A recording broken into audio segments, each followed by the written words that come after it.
Well, let's take you to Israel now. We can join our correspondent Ione Wells, who is in Herzliya, which is in the north of Israel. What's happened there, Ione? Well, here in Herzliya, which is just north of Tel Aviv, it's a coastal, normally touristy city. You can see behind me that a bus depot was hit by an Iranian missile this morning. There's multiple buses behind me that have suffered pretty extensive damage. This one has been completely gutted by flames. Now, we can estimate from where this is what the target of this Iranian missile was, but Israeli censorship rules mean we cannot broadcast that. In the meantime, though, we can say that nobody here was hurt, nobody was injured.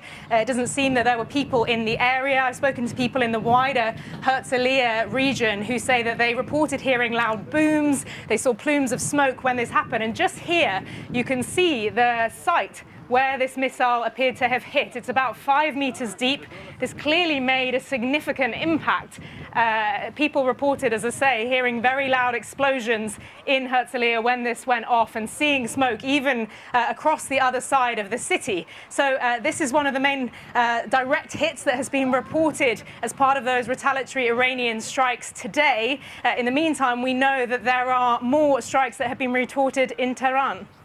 Ione, what have people been telling you that you've managed to speak to about how they feel about their sense of safety and whether the Iron Dome can protect them at the moment?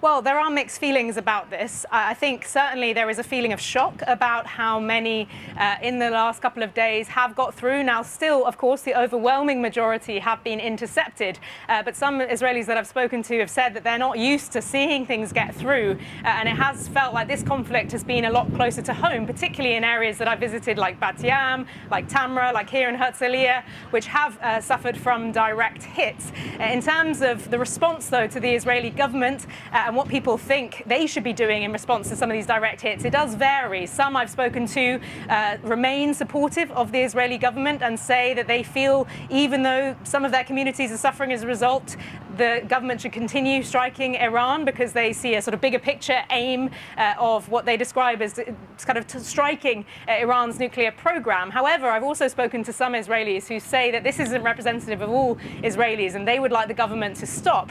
Some that I spoke to, for example, yesterday cited that they fear this will damage negotiations to release hostages from Gaza. Others said that they felt this had taken attention off Gaza and they weren't happy with what the Israeli government and the IDF were doing both there but also in Iran at the moment. So there are some mixed views among Israelis about how the government is responding to this, but certainly I think something that everyone shares is a sense of shock that this is hitting communities, buildings, some residential areas even, bringing this much closer to home for them.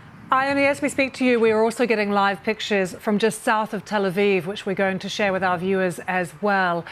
This is the site of another strike at Rishon LeZion, and the Foreign Affairs Minister of Israel, Gideon Saar, is there just talking to people and looking at the damage that has been done there in Rishon LeZion. What is the official word coming up from the government at the moment about how long this could take and what it is they want now from the Americans?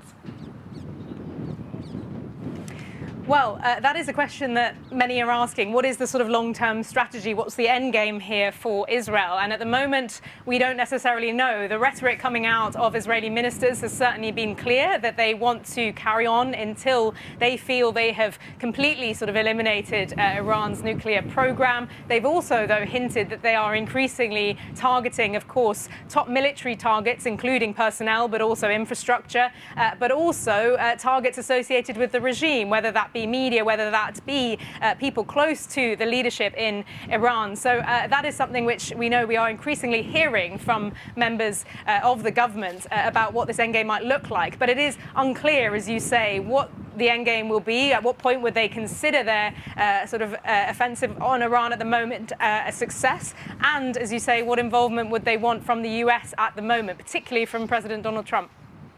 Ione, good to see you. Thank you so much. We can take you now to Gia Gol,